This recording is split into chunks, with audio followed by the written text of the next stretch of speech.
Good day everyone. We are still here in our topic moment, but this time we will gonna solve a 3D problem regarding the moment, and we will still use the vector notation approach.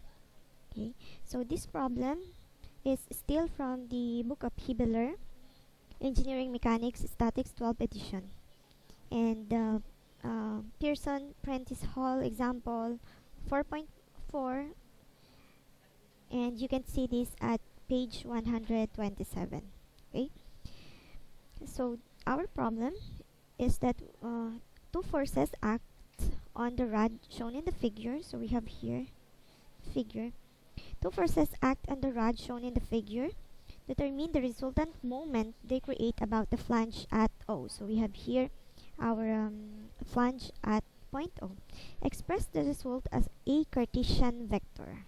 Okay, so since we need to express the result as a Cartesian vector, then it is easier also for us to use a vector notation approach when we have this kind of problem.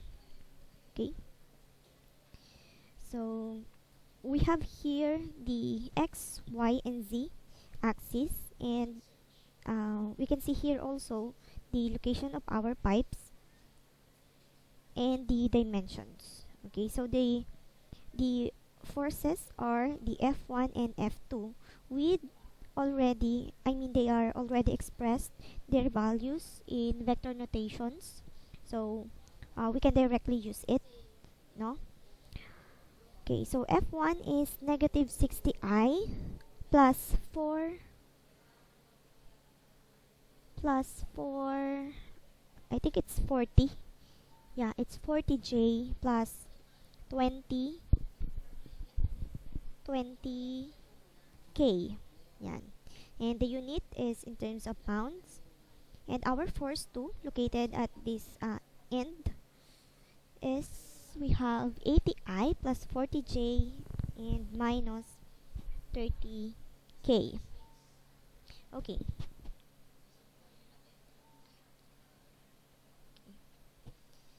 So as you notice, we already know the values of our forces F1 and F2. Okay. So the next thing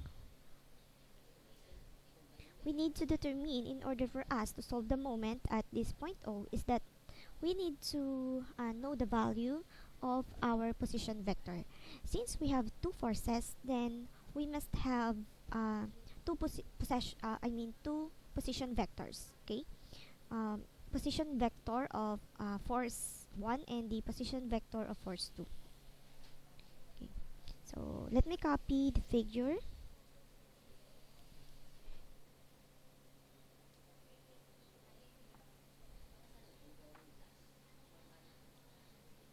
Okay, since we have no space there, let me paste it here.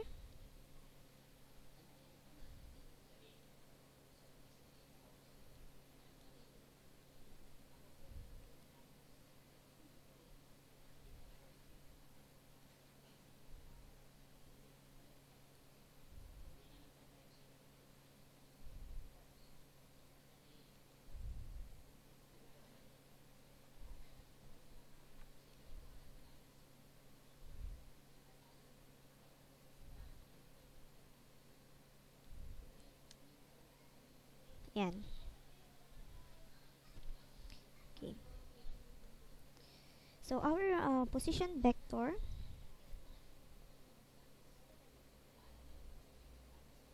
so we need to find the position vector of force 1. So from the axis of rotation, so at this point O, from this plunge, we create a line pointing to the location of our force 1. Okay, so let us call this RA, position vector RA.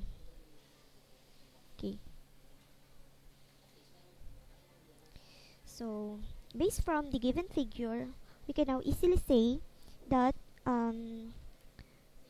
where is the position of our RA, since it lies to the y y axis only. So its x component, or I mean its I component, this is I, this is J, and this is K, right? Since this is our x, this is our y, and this is our z.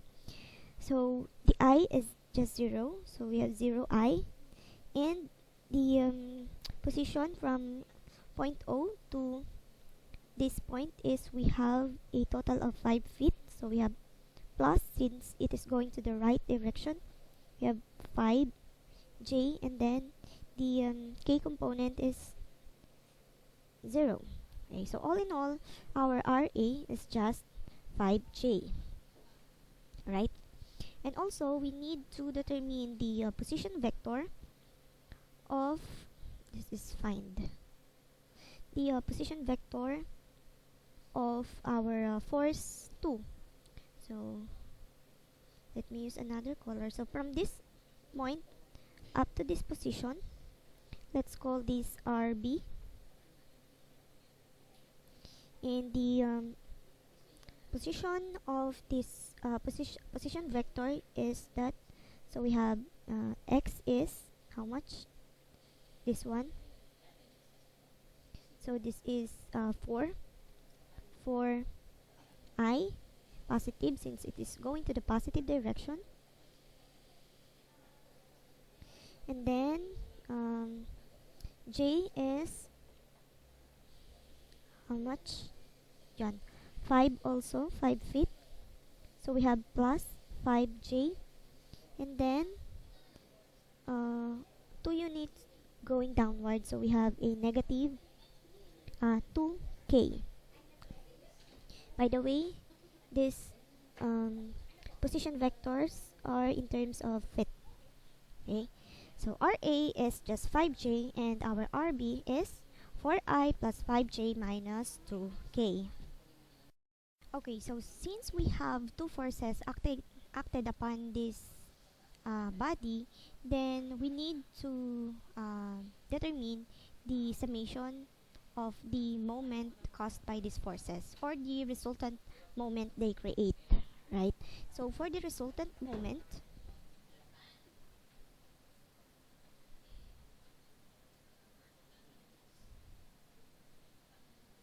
resultant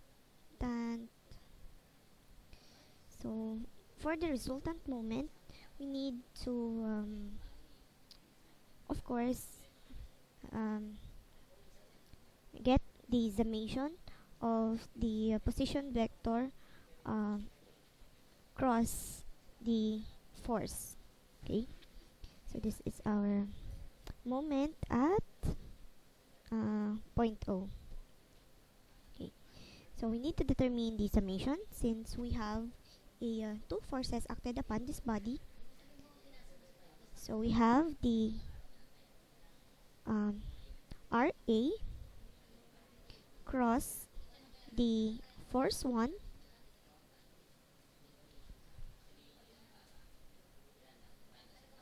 plus the RB cross force 2. Okay,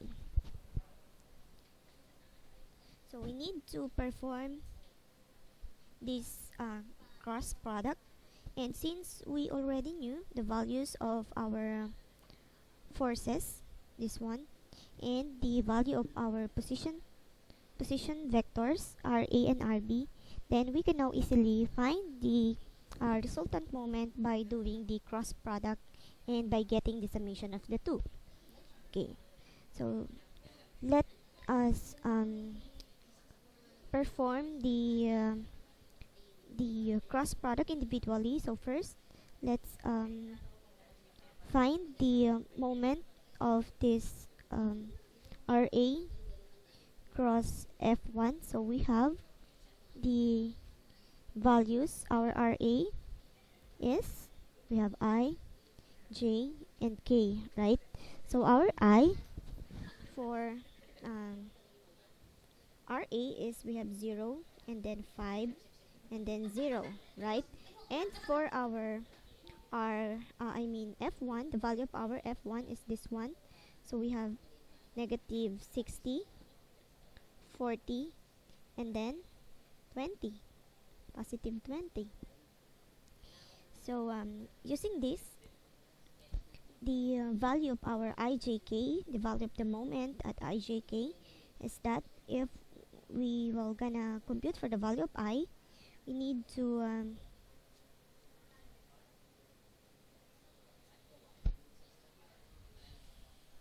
let me copy this.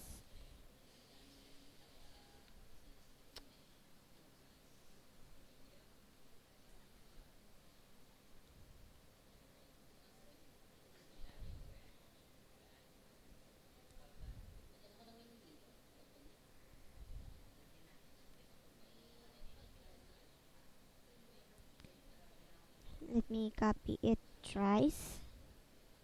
Oops.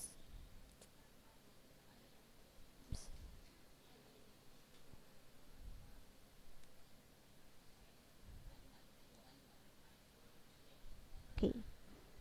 Sorry, I am not um,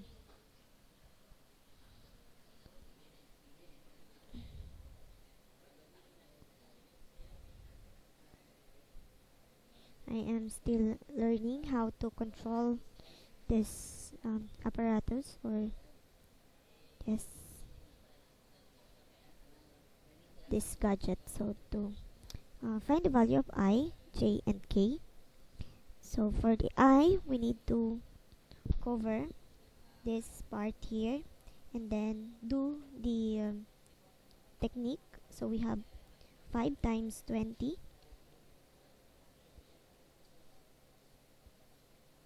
minus this cross here, 0 multiplied by 40.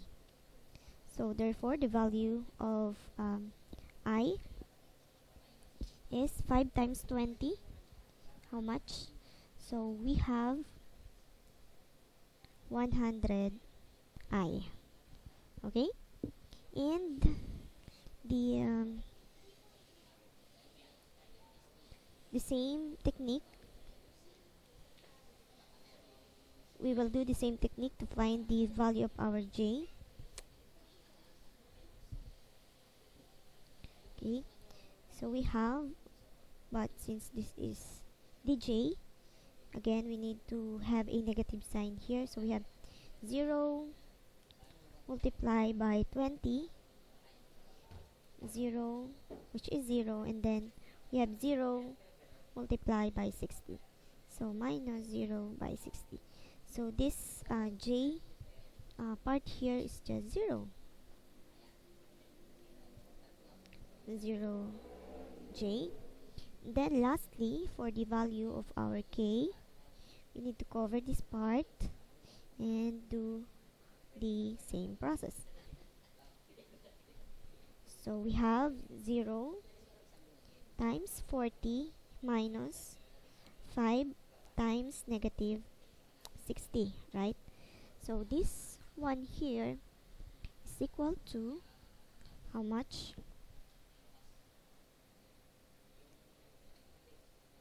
Positive 300k, right? So all in all, going back, this part here, RA cross F1 is just equal to 100I plus 0j plus 300k.